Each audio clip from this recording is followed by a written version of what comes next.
이야기는 내가 대학생 때 겪은 일인데 그 일은 아직도 풀리지 않는 미스테리한 일이었다. 10년 전 나는 경기도의 Y대학교에 다니고 있었다.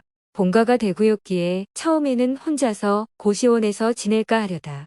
그래도 기숙사에서 여러 명이 함께 사는 게 나을 듯해서 기숙사에서 사는 걸로 마음먹게 되었다. 그렇게 복학생 선배와 나와 동기 이렇게 3명이서 같은 방을 사용하게 됐다. 여자친구도 없는 남자 셋이 모여 살다 보니 하루하루가 술판이었다. 그러면서 자연스럽게 매일같이 붙어 있다 보니 우리들은 금세 친해지게 되었다. 몰래 기숙사에서 항상 술 파티였고 주말에는 당구장이며 PC방이며 학기 내내 붙어 다니며 놀자판이었었다. 그러던 어느 날 비가 내리고 달도 보이지 않아 방이 정말 어두웠음에도 그날도 여느 때와 마찬가지로 몰래 기숙사에서 셋이서 치킨에 맥주를 먹고 있었다. 그러다 복학생 선배가 비도 오고 음산한 분위기마저 드는데 무서운 이야기를 하자고 제안했다. 우리 모두는 찬성하며 분위기도 무서운 이야기를 하기엔 최고인 듯하여 서로 알고 있던 도시괴담 같은 무서운 이야기들을 차례대로 하기 시작했다. 한창 혈기왕성하던 우리는 무서워도 겉으로는 전혀 티내지 않고 안 무서운 척하며 이야기를 하고 있었다. 그러다 갑자기 동기 녀석이 자기가 살았던 동네에서 유행했었다며 처녀 귀신을 부르는 방법이 있다고 시도해 보자고 제안을 했다.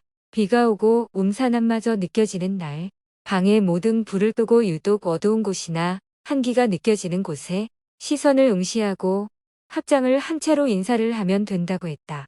우리들은 오늘 같은 날이면 딱인 거 아니냐며 흥미로워했고 복학생 선배가 분신사바나 위저보드 같은 주술적인 게 아니니까 대수롭지 않게 생각하고 재미삼아 해보자고 했다. 기숙사도 오래된 건물이고 비까지 오고 있으니 왠지 그럴싸해 보였을 터.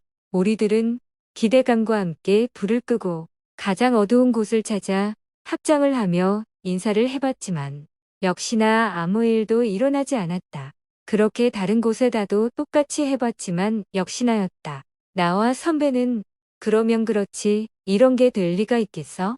라고 머쓱하게 웃으며 불을 켜고 다시 남은 술을 마셨다. 우리들은 이런 미신 같은 허무맹랑한 이야기라도 재미는 있어 했다. 다음날 또 술을 마시면서 선배는 익살스럽게 웃으며 매일같이 인사를 하면 처녀 귀신이 나오겠지 하며 계속해보겠다고 했다. 나는 이 선배가 외로워서 그런가? 아주 재미가 들렸네 라고 생각하며 대수롭지 않게 넘겼는데 정말로 그 뒤로 매일 자기 전에 불을 끄고 어두운 곳에다 합장을 한 채로 인사를 하고 자기 시작했다. 안녕하세요. 계신다면 저 보러 와주세요. 얼굴 한번 보여주실 수 있나요? 또 오셨네요. 오늘은 무슨 일로 오셨나요? 그렇게 어두운 벽에 합장을 하고 인사를 하며 일주일 정도가 지날 무렵 그날도 불을 끄고 선배는 인사를 하겠구나 싶었었다. 그런데 선배가 인사말을 하다 말고 도중에 상기된 얼굴로 멍하니 서 있을 뿐이었다. 그러더니 서서히 선배가 입을 뗐다. 봤어, 보였어, 왔어, 처녀 귀신이. 그리고 나와 동기를 빤히 쳐다보며 벽 너머에서 어떤 여자가 인사를 해왔다고 신기해하며 이야기했다. 우리는 선배가 너무 취했다며 웃으면서 장난치지 말라고 했다. 그런데 선배가 갑자기 버럭 화를 내면서 우리에게 실망했다고 욕설을 퍼붓고 밖으로 뛰쳐나가 버렸다. 우리는 어처구니도 없었고 그러한 선배의 행동에 어이없어하며 술자리를 대충 정리하고 잠을 잤다. 하지만 그 다음 날부터 선배에게 이상한 징후가 포착이 됐다. 선배는 우리하고는 대화도 일절 안 하기 시작했으며 우리들이 잠이 든 새벽마다 벽을 향해 키득거리며 소곤소곤 대화를 하기 시작했다. 우리들은 처음에는 저러다 말겠지 하고 생각했지만 며칠이 지나도 그러한 행동은 멈출 기미가 없었다. 나는 은근히 선배의 그러한 행동과 말들에 거슬리고 신경이 쓰여 도대체 뭐라고 중얼거리는 건지 궁금해 눈을 감고 자는 척을 했다. 안녕하세요. 오늘도 오셨네요. 하며 인사를 하고서는 주절주절 벽에다 말을 하기 시작했다. 그러면서 갑자기 미친 듯이 웃기도 하고 그러다 화를 내다가 갑자기 흐느끼며 울기까지 했다. 그러다 선배가 벽과 나를 번갈아 보며 말하는 것이었다. 뭐라고? 쟤 아직도 안 자고 있다고? 선배의 그 말은 분명히 나를 향해 한 말이었다. 선배는 천천히 내 쪽으로 와서 나를 살펴봤고 나는 무의식 중에 눈을 살짝 떴다가 눈이 마주치고 만다. 그때 나는 희미한 어둠 속에서도 선배의 눈빛이 마치 나를 죽일 듯한 눈빛이었다는 것을 느꼈고 사람이 아닌 듯한 눈빛을 느끼며 살기마저 느꼈었다. 나는 눈을 다시 질끈 감은 채 필사적으로 자는 척을 했고 선배는 이윽고 밖으로 나가게 됐다. 그때 선배의 눈빛은 자체만으로도 엄청 공포스러웠고 섬뜩했었다.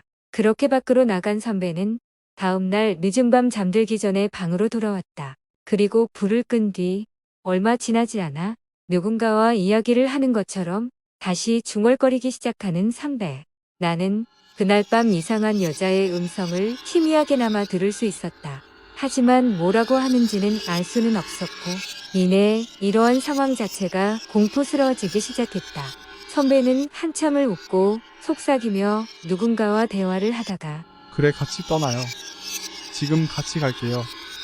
이렇게 말하고는 방을 미친 듯이 뛰쳐나가 버렸다. 그렇게 선배가 나간 뒤로 몇 시간이 지나도 돌아오지 않았고 나는 걱정이 되어 잠자리에서 일어나게 됐다. 동기 녀석도 자는 척을 했는지 일어났고 일어나자마자 동기가 말하기를 선배가 아무래도 이상하다. 심상치가 않다고 말하였다. 나도 그 말에 동조하며 선배가 아무래도 오해에 홀린 것 같다고 이야기를 하며 선배에게 전화를 계속했지만 받지 않았다. 우리들은 방을 나와 온 기숙사를 찾아 헤맸고 밖에까지 찾아 헤맸지만 선배를 결국 찾을 수 없었다.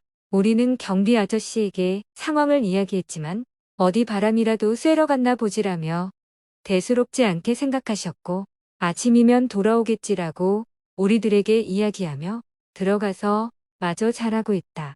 하지만 어찌된 영문인지 새벽이 돼도 아침이 돼도 오후가 돼도 선배는 돌아오지 않았다.